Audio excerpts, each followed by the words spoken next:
Hello, me lovelies, me dears, it is I, the Almighty. You're back, or you're here for the first time. I can track you better than YouTube can. Anyway, this episode will be about one of the most powerful songs that man has ever created. Or is it? Something like what Bill and Ted did as the Wild Stallions, but a lot more erotic. Or is it? Stick around to find out to which song I am referring. I mentioned it in the previous episode, and I am God, so I tend to follow a pattern. Die figre, die filla, sorge seclum, I favilla, teste David cum Hello, well, sweeties, us dearies, welcome to Almighty Answers, where you get answers from the Almighty. Although I've yet to answer any of your questions, which, all things considered, isn't that atypical of me, isn't it? Right. On this episode, we're going to continue nattering about one of us most reet blokes that's ever reeted in existence.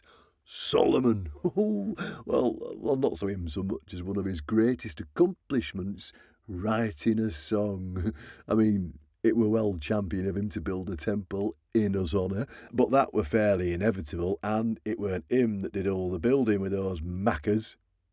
Yes, that's right, it were them slaves that done the work. I don't condone slavery.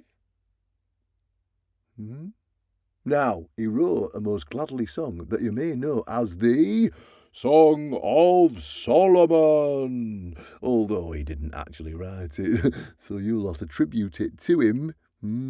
I could come down and fix the whole bugger of a situation, couldn't I? But I'm not gonna.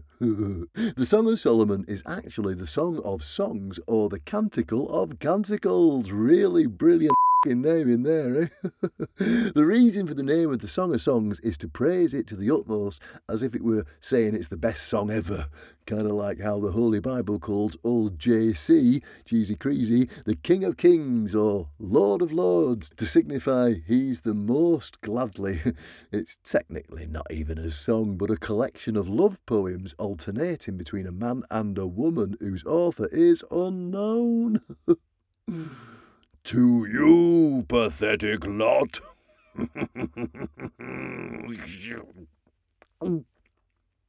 To be even more technical, the Song of Songs were one of a series of books in the Old Testament that were part of a compendium of 5 scrolls, or Megillah. No, not Magilla Gorilla, you twats. The Megillot, which consists of these 5 scrolls, are part of the 3rd division in the Old Testament, or the Ketuvim. Ketuvim, yeah. I'm dropping all types of Hebrew on you, but suffice to say that these scrolls were not originally part of any order, but they became part of one thanks to holiday traditions. The Megillot consists of Ruth, Lamentations, Ecclesiastes, Esther, and the Song of Solomon in the Hebrew Bible, which is really the only one that counts, isn't it? Oh, that won't cause no troubles, will it? The Megillot all grouped together in tradition due to their pertinence to religious festivals, and the Song of Solomon, songs, pertains to Passover. We'll do it. Well, there isn't actually any reference to the Exodus, which were the whole point of Passover celebration, and I will cover that in a future video at some point. No, the Song of Songs were all about some bloke and a bird. Or were it? It's allegedly about Shlomo himself and one of his 1,000 wives or concubines and mistresses with whom he were actually in love, because his name were in the very first line. Evidence. This is why some attest that Shlomo were the author.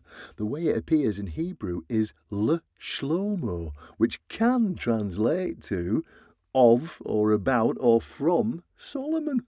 Huh? I've told you in a previous video that Shlomo were a well-read wise bloke, the wisest actually, because he asked me for wisdom, which I granted unto him, and also gave him botanical and zoological expertise like he's Charles Darwin and Gregor Mendel combined. But when would he have time to write a book of love poems? Huh? I know these were different times before mobile phones and your tinterweb and stuff, but he were well busy, forcing his slaves to build massive buildings, leading armies in battle, singing to birds and shit like that. No, the Song of Solomon were merely eponymous because, well, confusion is fun. Love me a bit of confusion, I do. Either way, it became a ritual to recite passages from the book during Passover, and that's why it were lumped in with all them other books, even though they don't really have all that much in common. Only another one of them were poetic, like as Lamentations is. Ruth and Esther are all about female protagonists. Imagine that. Women back in the kitchen. Who allowed that to happen? Normally, us stories in the Bible slag off the birds if we even name them. Anyway, the Song of Songs is something Jewish people recite during Passover and is part of a wedding celebration.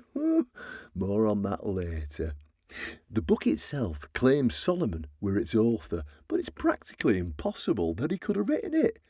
How do I know? What a silly question. Actually, I will answer that question, as this show is Almighty Answers. The vocabulary in use for the poetry, which dates to a later time than the one archaeologists attribute to the Israeli Davidic Empire.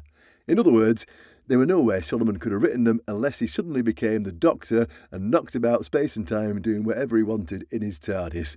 That is to say that the poems may date from the general time of David and his immediate descendants around 1000 BC. Before us, none, son. But the current form of the books are from the 3rd century BC, thus they are not compatible. Try and find a charger for that. Yes. So what is the Song of Solomon about, really? Well, it were a poem about love. Yeah? It's mostly from a female perspective and is actually rather enchanting and beautiful if you were fortunate enough to read it. It kicks off talking about kisses from his lips and blah, blah, blah, blah. I shan't do it any justice, even though I'm the imprimatur of beauty and wonder in the universe. But that's your problem to rectify, not mine. So get cracking, yeah? Us chosen people. The Jews believe that the poems in the Song of Songs were a metaphor for us love for them. The reason for this is that they treat us sacred covenant with them as the same affection that the woman and man in these poems have for one another. The love between the two people in the poem is allegorical to the love that I have for us people. But consider the Lacha Dodi. That were a poem from the 16th century to usher in the Sabbath on Friday night and would reimagine the young woman in the Song of Songs as the Jewish people and the big, strong, burly, magnificent, hairy-chested, medallion-wearing bloke as yours truly. I wonder why that would be. Why they recite these poems during Passover is because there's a mention of the spring in there, so that counts. I swore I'd give all his wisdom to Shlomo, and he took it with him sometimes. Seriously. Believers of the Jewish faith also have no qualms with sexuality and sensuality, so long as it fits a purpose, and that purpose is to procreate. Be fruitful and multiply. That were the first command I gave you humans. Or were it? Anyway, even the most ardent adherents to Judaism condone carnal relations like foreplay between a man and his wife as long as the end goal is a baby. Shagging just for shagging's sake weren't something I would condone. No one wants wasted seed. Am I right? Not really.